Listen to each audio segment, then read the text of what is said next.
Hello, everyone, and welcome to episode 2 in the January transfer content. Thanks for joining me and John. Do hit the subscribe button if you're new to the channel and hit the like button. We like to get to 50 likes on our videos to help them grow on YouTube. So hit that like button and help it get to 50 likes. Now, John, the first episodes on the channel, there should be a card at the top of the screen. You can check it out afterwards. But me and John were on that first episode. A lot's happened since then, John, especially with incomings, potential incomings. Bill Foley's checkbook is well and truly open.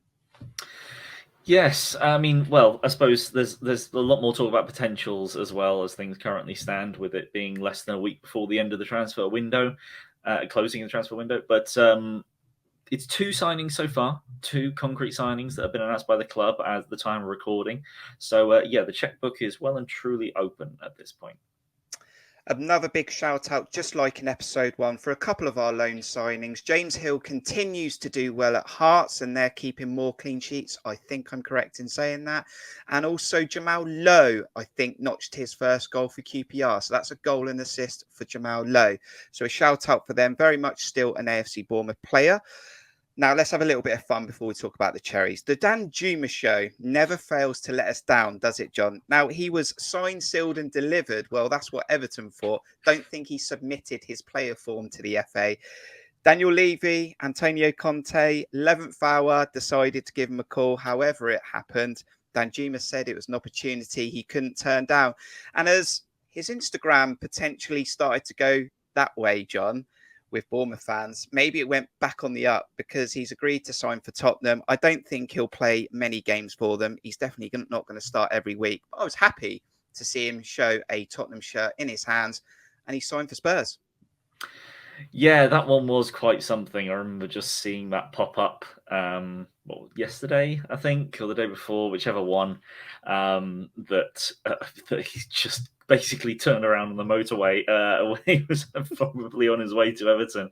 And yeah, that is just fantastic. I think there was some Bournemouth fans that when Lampard got sacked, I think a few Bournemouth fans were like, oh, maybe he'll change his mind and think, maybe Everton are a bit too much turmoil. Let's maybe look at somewhere a bit safer. But it turns out no, he was going to change his mind, but just not to Bournemouth. I think there's some element in this of that due to possible managerial signings that could have come in. I think he decided that maybe he didn't want to take the risk of going somewhere that wouldn't want him. And to be fair, Tottenham is a pretty darn good upgrade as things currently stand on this season. But that's a transfer that may go down in history of just the last minute turnaround on there. It's very funny that it happened to a relegation rival. That's exactly what Alex Crick said as well on TalkSport. He said this one could go down in history. Right, Danjuma's done with. We don't have to talk about him anymore. But let's talk about our first confirmed signing. He was sort of on his way when we did episode 1, and he just had to get those finer details sorted. He was registered in time for that game at the weekend against Nottingham Forest, thrown straight in at the deep end. Love to see it. Dango Ouattara shined on his debut there, John. An assist, very direct, wanted the ball, very quick. Yeah, it was promising. I think his sort of energy ran out at the end, which is absolutely fair enough. And there's going to need to be some improvements with communication because his language barrier is a little bit there. But I liked what I saw. At the moment, his stats were very good up to this season, and he's added straight away in the Premier League as well. Yeah, absolutely. As was put about on Twitter, the first AFC Bournemouth player to get an assist on his debut in the Premier League. So already made history. And yeah, he was definitely impressive. We saw more than just his pace. He did some really good work defensively, from including a block on the line. I think a lot of Bournemouth fans were impressed at one particular leap that he put on the edge of the box where he jumped up against his defender and towered over him by about 3 feet to win a header, which was something that, we'd been told that he had certainly decent ability in the air. Very impressive. There was some nice bits of combination. Obviously, Kiefer Moore headed it forward for him to get the assist. There was another chance earlier on for him to also cut back for Jayden Anteen where he got to the line that unfortunately put straight at the keeper, which we'll see. Hopefully, maybe in the future he makes a bit more of that for us. But the fact that he's getting into those positions is a great thing. You mentioned the language barrier. Obviously, he doesn't, from what I can tell, obviously really speak much English at all. So that doesn't help at the start. And from the sounds of things, it was Siriki Dembele, who was born in the Ivory Coast, probably has a very fluent grasp of French and be able to pass on instructions to him. The only thing we'd like to see more is Adam Smith getting it to him quicker. I think that's the only thing we want to see more in that regard, because he looks like he'll be a real threat for us. Yeah, I did see that in the stadium a couple of times. He went towards Adam Smith and then sort of went away and wanted the ball over the top or down the line, and Adam Smith sort of went back. But I think that's within time, with improvements, with this period to spend together and go through those sorts of movements. And look, he had 5 shots on the day against Nottingham Forest, John. 1 on target, a few ended up in the Ted Mack car park, but it's what we want to sort of see. We want it to improve, and he will improve. He's young, but he's keen to get in those areas, and that's what we need, because that's what we've lacked. So Dango Ouattara, a very, very good opening start to your AFC Bournemouth career. Let's get another signing out the way, shall we, John? It's a goalkeeper position. I know I made a comment a few days ago on Twitter about Cameron Plain having 9 games on the bench because of Neto's injury, and Mark Travers came back in as number 1. And no offence, Cameron, if you're watching this, I'm sure you aren't, but if you are watching this, it's no offence, but I don't even think you've had any professional sort of matches, so it's a big ask to potentially throw you into a match if it happened in the Premier League. But maybe we did need a bit more cover there, John. Darren Randolph, a journeyman from West Ham, had a few clubs. That he's coming in potentially as cover. I don't think Travers is going out, but tell me what you think. But Darren Randolph on an 18-month contract.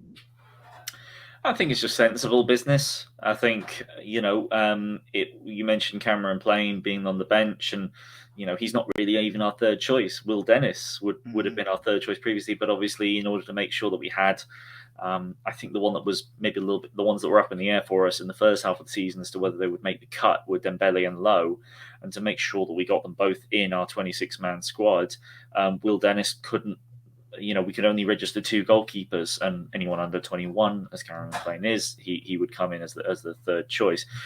Now, we don't need to worry too much about that because we have 3 good options. Although having said that, I think Travers has gone down somewhat in the expectations of a number of Bournemouth fans, which I think is somewhat harsh. But he is also still young, and he still needs to dominate his area a lot better, which I think he struggles with a lot. So when Neto was out, as much as I feel as though I can't really remember too many instances where Travers really, had a howler or anything like that, he clearly doesn't have the same level of confidence with the back line, and I think with even the management are probably just thinking, you know what, if we lose Neto again, we need someone better than Travers. And they've done that. As much as Randolph doesn't have a perfect record by any means, he's very experienced. He's got a lot of international caps as well for Ireland.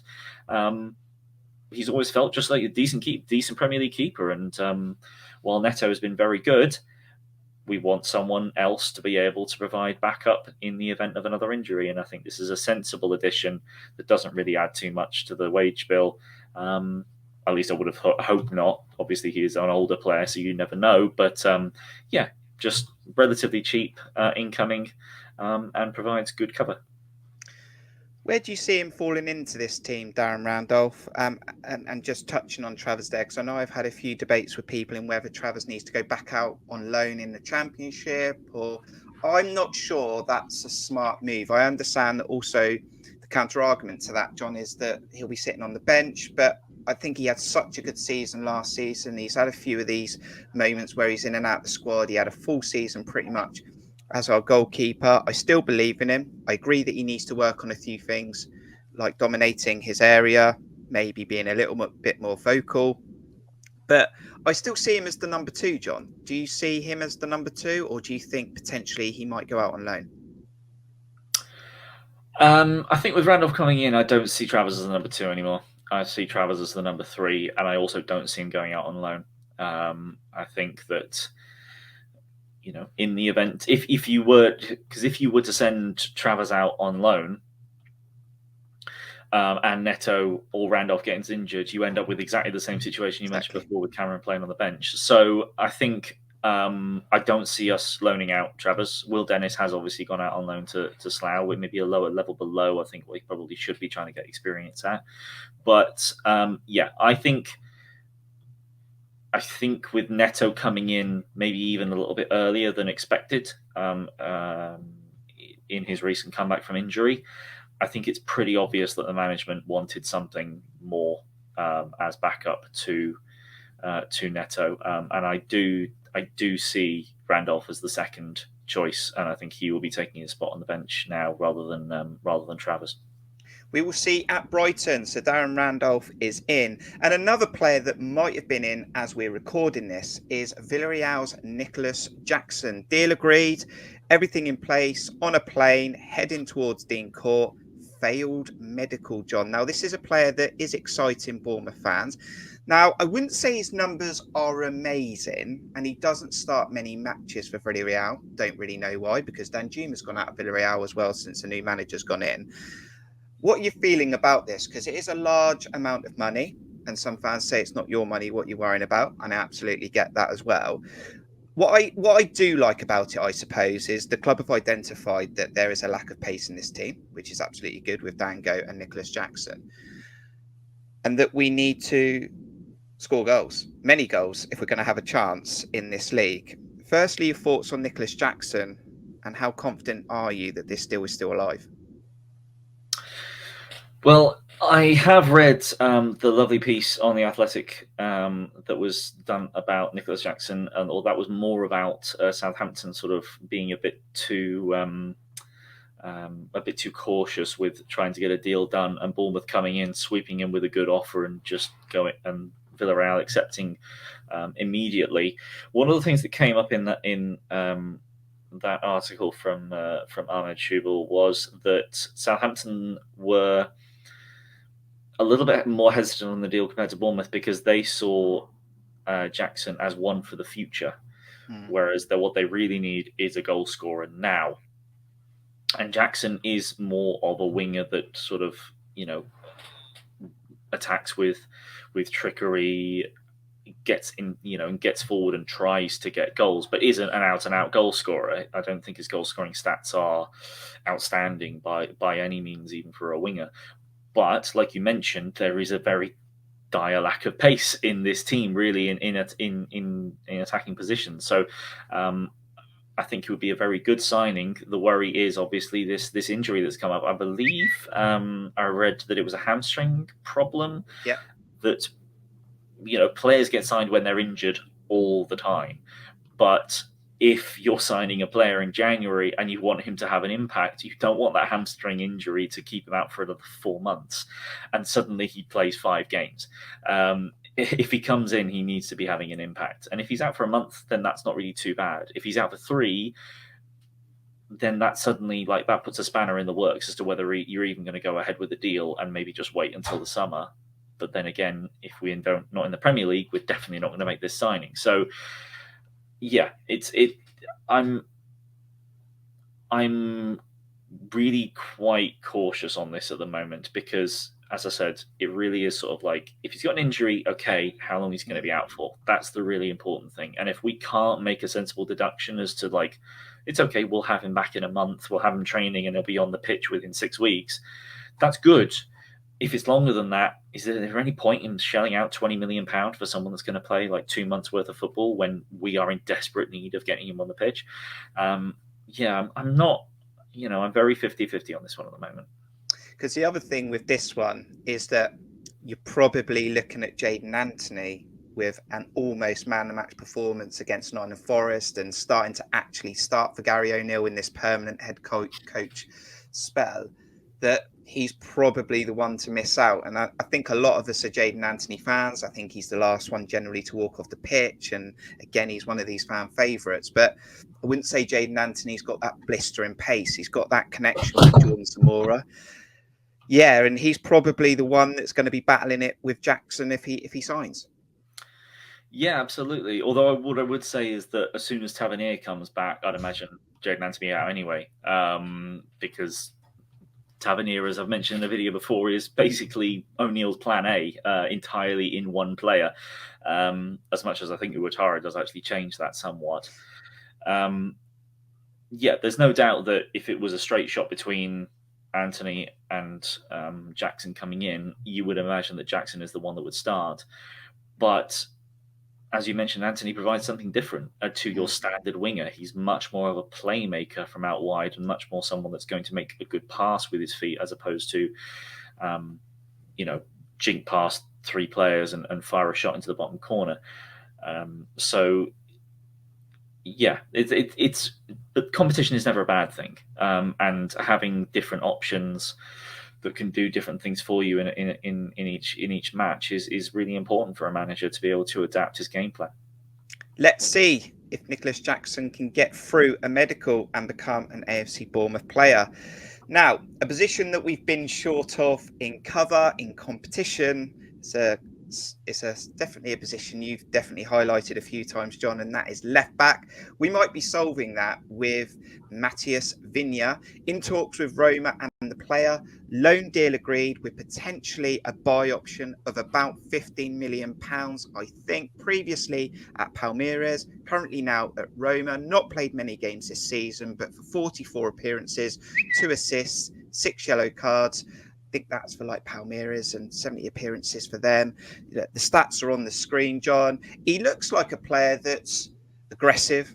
I've seen a lot of YouTube videos like we always do. Let's go and see what this player's all about. Doesn't tell you the whole story, but he looks like he likes to tackle. He looks like he likes getting on forward. I've seen some people compare him to Charlie Daniels. I've also seen some of his clips and almost compared him to a similar Diego Rico. If he is in the mould of that type of left back, I hope he can be a little bit more accurate with his crossing. But I do very much like what I see in the very short clips of Matthias Vina. But Jordan Zamora needs cover, Jordan Zamora needs competition, and Jordan Zamora's not even signed a contract yet. So we had to get something in place. Yeah, well, I mean, we've had one, recognised left back the entire season so far in Jordan Zamora, and as much as there have been games where he's definitely done very well. In fact, Nottingham Forest was probably his best performance of the season.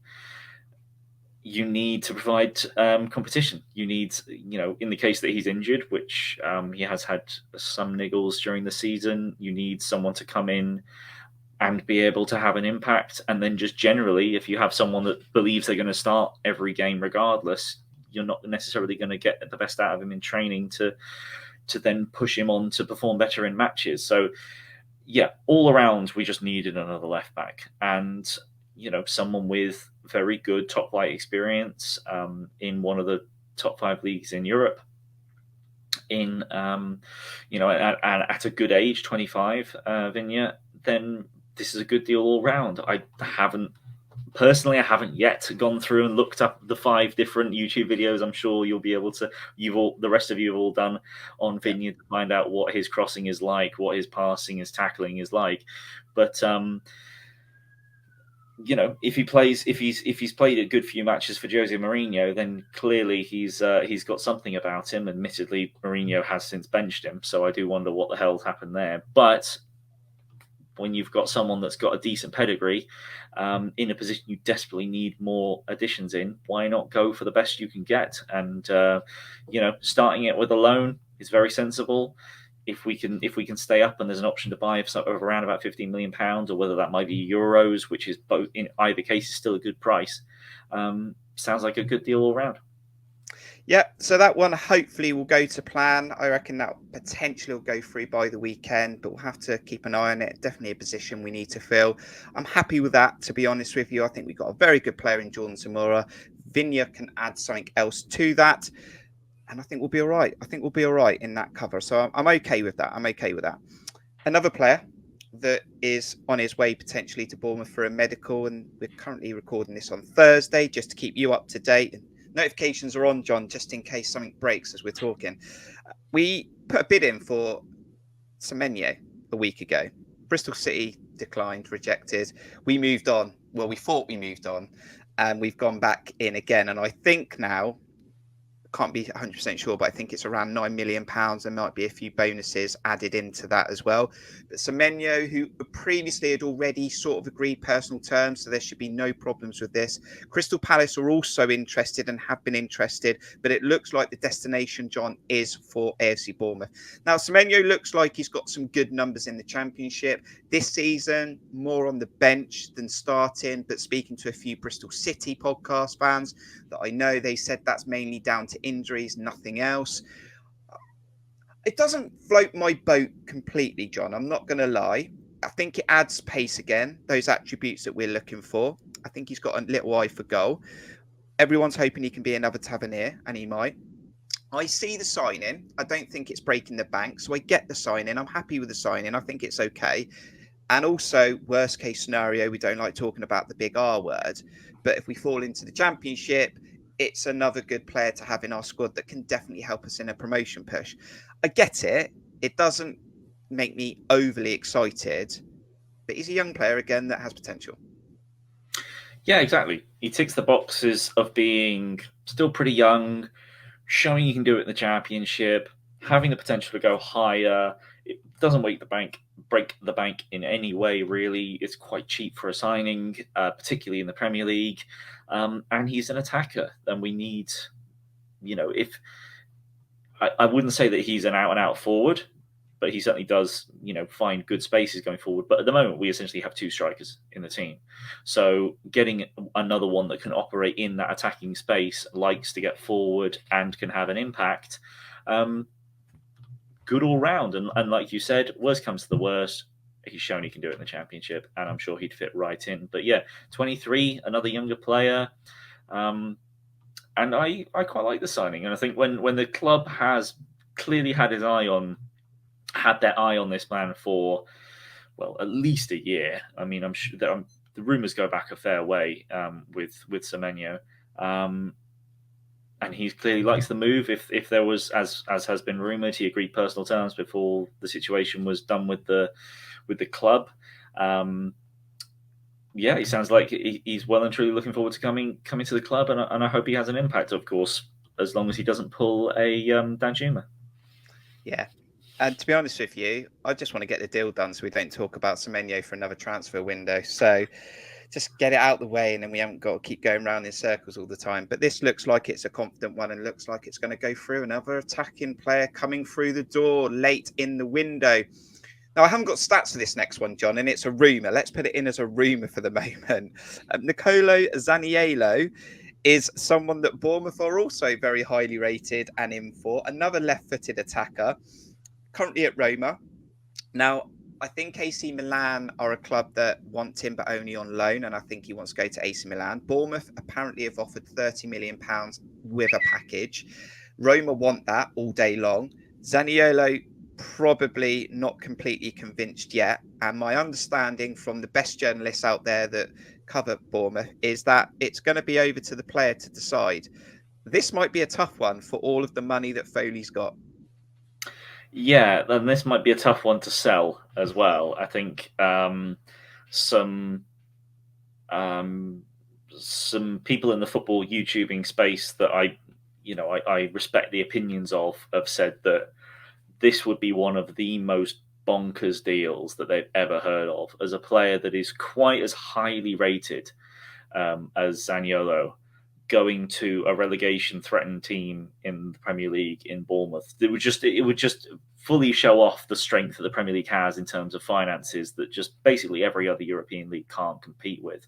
The interesting thing that I saw a few bits being written about on Twitter was that he's recently got quite a bad injury. So I'm not sure whether that's correct. I didn't really look into it, but I saw a snippet from an internet article. Apparently he's recently got injured, which isn't a good thing. Again, that was just a bit on Twitter, so I don't know whether it's actually true.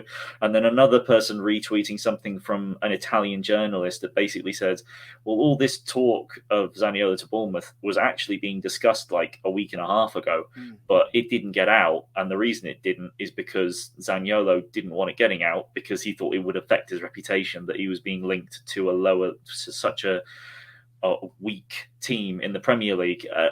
But again, that's Twitter. That's Google Translate doing its job on a foreign article. So um, Zaniolo is a name that I've heard of before plenty of times when people talking about great talents amongst the European teams, and the fact that we're being linked with him at all is kind of ridiculous. I think I don't see this one as having any hope in hell of happening, to be honest. But weirder things have happened, so you never know. If the money offered is big enough, then I'm sure we'd be able to tempt him. But that's asking a lot of Foley, and it's also asking a lot of Gary O'Neill. If the deal is made, he will have a lot of weapons at his disposal. If we have Jackson, Ouattara, Zaniolo, Vina, and Semenyo obviously coming in, suddenly our squad is looking a lot more decent than we all worried about, over the past sort of month and a half. And that's obviously, we're still yet to get back Solanke and Brooks and a few others. So yeah, if we can really bump up the real quality of our squad, particularly with a midfielder that, of the quality of Zaniolo, who should be able to actually provide the creative spark that we've been so well. I say provide the creative spark. He doesn't provide many assists, to be fair, but someone that has shown, quality to be of the highly rated caliber that he has, then things are looking really up for us. But I really have this one as a very, very unlikely deal. 415, go for it, Gary O'Neill. Highly unlikely, but there will be attacking options potentially at your disposal. Yeah, we'll watch that Zaniolo one.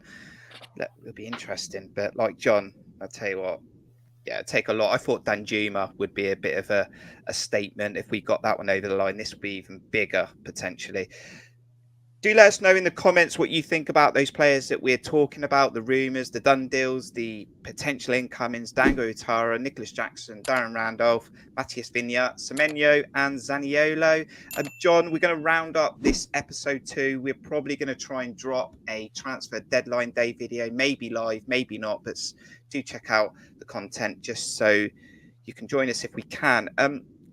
I'm not quite sure where we are with squad numbers. I haven't gone that in depth yet. I'm also thinking about players like Philip Billing, that was rumoured a few days ago, potentially wanting out the club. Not sure how truthful that is. And then I'm looking at like Junior Stanislas. This squad must be getting full very soon.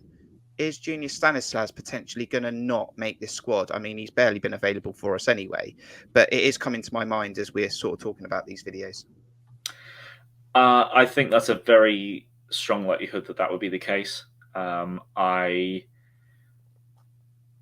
you consider how, as I mentioned earlier on, the fact that we didn't put Will Dennis in our 26-man squad because we needed to fit all the other players in, the fact that we've only put 3 out on loan so far in Low, Hill, and Marcondes.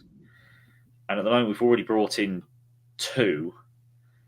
I don't know whether Brooks was actually given a number in the first half of the season because we probably weren't expecting him to be ready. So that would be another one that would need to be given, although I'd need to look into that one. But if we're looking to bring in another 3 players, more need to leave because we won't be able to fit them. Stanislas is the prime contender, but then there'd be at least one other. And I'm not sure who that would be. It wouldn't be a defender unless maybe Fredericks is the only other one that I think maybe we might try and sort of push by the wayside because he's had very little impact. For me, he's been one of our worst players in general, having very little impact and not being available very much, which was one of the issues we brought up when bringing him in. But yeah, that we definitely need to be letting go of some players or shipping more out on loan if we're going to fit all these new signings in. We've talked about a lot of players in this video, John, and I feel like there's going to be a little bit more talking between now and the end of the transfer window. But it's starting to get exciting. It took a while to get going, John, but it's getting there. Thanks for joining me on this video, and we'll be catching up for one more video to see where we are going into this chase towards survival. Yes, looking forward to transfer deadline day. Let's see if we bring in another 5 like we did last year. Do let us know what you think in this video. Talk about those players that we talked about. Any other names that you've heard of? I've heard Torreira's been involved as well. I don't think that one's a serious contender, but you never know. We're being thrown in the hat in a lot at the moment. So do let us know. Do hit the like button, subscribe to the channel, and we'll see you on the next one. Thanks for watching. Me and John, up the cherries. Up the cherries.